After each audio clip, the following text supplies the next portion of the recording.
नेत्यांच्या ज्या सभा आहेत ते त्या प्रत्येक ठिकाणी होताना पाहायला मिळतात। आताच थोड्या वेळापूर्वी नांदेड शहरातील चैतन्यनगर परिसरामध्ये राष्ट्रवादीचे नेते सुनील तटकरे व रुपाली चाकणकरांची जाहीर सभा या ठिकाणी संपन्न झाली आणि त्या सभेच्या दरम्यान भाषण करत असताना ही एक महिला जी आहे ती समोर येऊन एका कागदाच्या चिठ्ठीवर लिहून देत मंत्र्यांशी संवाद साधण्याचा त्या महिलेनं प्रयत्न केलेला आहे। ती महिला आपल्या सोबत आहे। काय सांगणार ज्यावेळेस सुनील तटकरे साहेब आणि रुपाली चाकणकर ह्या बोलत होत्या, आपण त्यांच्याकडे संवाद साधण्याचा प्रयत्न केला, नेमका काय प्रकार होता? सुशीलाबाई नागरो हराळे आणि हा मंत्री खूप आले 70 वर्षापासून इलेक्शन लढतात, त्याला सत्ता द्यावं का, दुसऱ्याला सत्ता येऊ नये का, समजे असे म्हणतात, पण निधी कोणती आणत नाही, करीत नाही, याच्यात खूप घोटाळे आहेत भाऊ। आज महिला त्याचे भांडे खरकटे घासतात, महिलाला कंपनी एक आणावं, काम देवाव, विकास कराव, आणि हे जे दारू पितात, एवढा दारूवाला दारू 4-4 बाटल्या देते, आधार दिलं तर एकच दारूची बाटल द्यावं, पुन्हा दारू बाटल देऊ नये, ह्या दारूनही काही लोक वाया गेलेत। आज महिला दारोदार हिंडतात, कामं करतात, आणि जे एवढे जे रोडा केलो, संडास नाही कुठं महिलाला बसायला, आज हे काय काय गोष्टीचे हाल आहे नांदेड शहरामध्ये। नांदेड शहराचा काहीच विकास नाही तसं पाहिलं तर, आणि संभाजीनगरमध्ये जर गेलं तर हे नांदेड शहर आपलं म्हणू शकतच नाहीत, एवढी ताकद नाही या नांदेड जिल्ह्याची। एवढे जे मंत्री बोलतात तर हे काही असं तर वाटतच नाही, पण आता येणाऱ्या तरी या कार्यकर्त्यानं आणि हे मोठे मोठे महामंत्री झाले आणि याला हातात सत्ता येऊन तेव्हा यानं काम केले नाहीत, या नांदेड विकास केले नाहीत, संडासाला कुलुपी घातलेत, आणि महिला कुठं संडासला जावं याची लाज वाटली पाहिजे थोडी जीवाला। तुम्ही सुनील तटकरेंना सुद्धा बोलण्याचा प्रयत्न केलात, काय बोलायचं होतं तुम्हाला? हा मुद्दा की लेकरं आजकाल वाया चलेत आणि एखादी कंपन्या येवाव आणि महिलाला काम भेटाव, एवढी माझी अपेक्षा आहे। मी एकदाशी शिकून वाया गेले लेकरं, शिकून वाया गेले, आणि ह्या लेकराबद्दल बी या येणाऱ्या पिढीला विकास झाला पाहिजे भाऊ। मी एक छोटीशी कार्यकर्ता म्हणून एक धूळ म्हणून काम करतो आणि या समाजाला सांगतो, मी 5 वर्ष निवडणुकीला उभा राहिलो होतो, कोण कसं आहे कोण कसं नाही, साऱ्याचे मतं जिंकले, मला मत पडलं नाही, फरीक माझा विकास झाला, आणि मी संध्याच्या घरी मी मनानं विकास करून आज मी उभा राहिलो या रस्त्यावर, आणि मी इथं संपतो। जय भीम। त्या दरम्यान तुम्ही रुपाली चाकणकरांना सुद्धा एक चिठ्ठी दिलेली होती, त्या चिठ्ठीवर नेमकं काय लिहिलं होतं? पण त्यानं चिठ्ठीच ओपन केली नाही, हे बोलूच दिले नाहीत कार्यकर्ते, चिठ्ठीवर हेच मांडलं होतं आम्ही आज आमच्या महिलांनं। आता माझ्याबद्दल दुसऱ्या महिलाचं काही मन व्यक्त करा, आणि मी इथं थांबतो। जय भीम, जय महाराष्ट्र। इतरही महिला मंडळी आहेत त्या सोबत आहेत, त्यांची पण बोलण्याची इच्छा आहे, कारण ही जी जाहीर सभा चालू होती त्या दरम्यान बऱ्याचशा महिलांना या म्हणजे महिला नेत्यांशी बोलण्याची अपेक्षा होती, सुनील तटकरेंना सुद्धा बोलण्याची अपेक्षा होती, कारण ते राष्ट्रवादीचे नेते आहेत, खासदार आहेत, तर इतर महिला मंडळ आपल्या सोबत आहे। काय अपेक्षा होती तुम्हाला? मंत्र्यांना काय बोलण्याची इच्छा होती तुम्हाला? माझी मंत्र्याला बोलण्याची हीच इच्छा होती की जे आमचे मुलं शिकले, आज BA LLB झाले, आज डिग्र्या केल्या, ते मुलं आज घरी आहेत, ते मुलं जर दारू गट्याला जात असतील तर आमची अवस्था काय होणार आहे?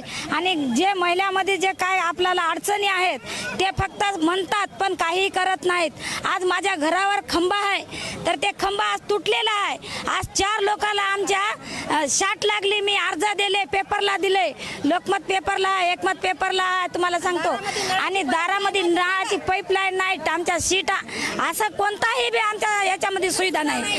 जर ना बाजीराव नगरमधून आसरा नगरच्या बाजूला जे असेल तिथं आमची काही सुविधा नाही, आम्हाला चंबर नाही, आम्हाला लाईट नाही, आम्ही स्वतः खंबा घेतला होता, ते खंबा तुटून गेला, आज आमच्या घरावर पडलेला आहे।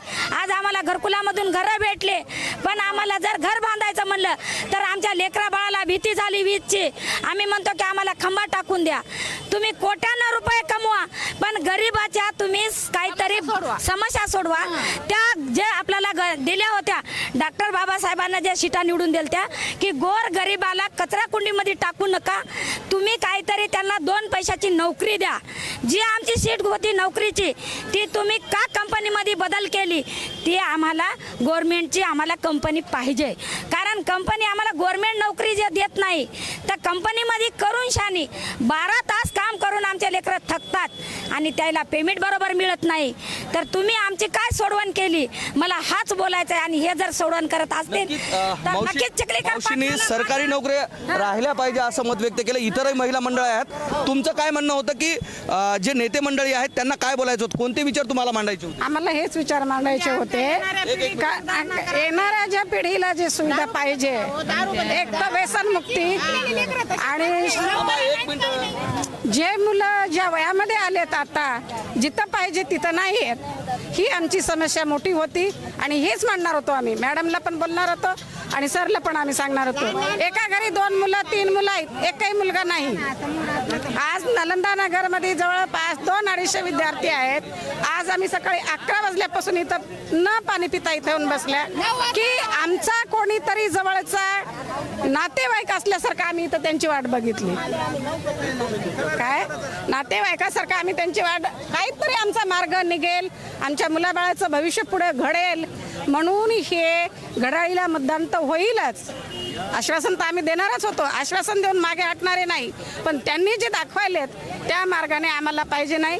ते जे व्यवस्था जी त्यांनी करणार आहेत ठामे ठोकपणाने आमचे मुलं बाळं, आमच्या महिला भगिनी की कुठंतरी त्यांना कोरबार भाकर सुखाची मिळाली पाहिजे एवढी विनंती. जी मिळणारी भाकरी आहे ती सुखाची मिळावी आणि शासकीय नोकरी मिळावी असं महिलांचं.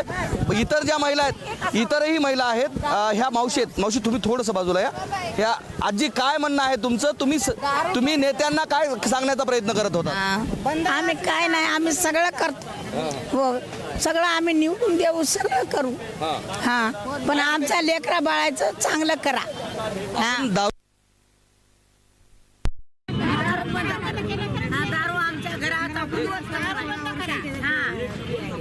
30 वर्षाचे लेकरं आमच्या पिऊन डोळायले. दारूबंदी बंद केली.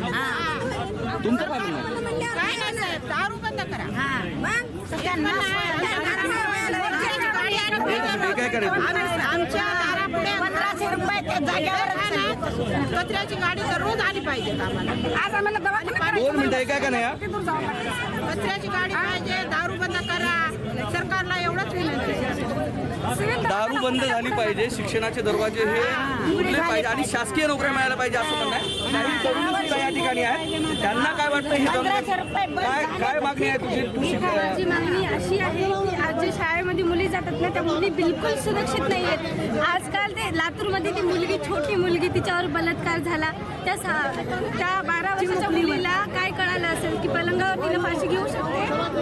असं माझं असं म्हणणं आहे की ती मुलगी, म्हणजे आज आम्हाला सुद्धा भीती वाटते शाळेत जायला. आम्ही कोणत्या पद्धतीने शाळेत जाऊ? आज त्या शिक्षकांवर सुद्धा भरोसा नाही आहे शाळेतल्या.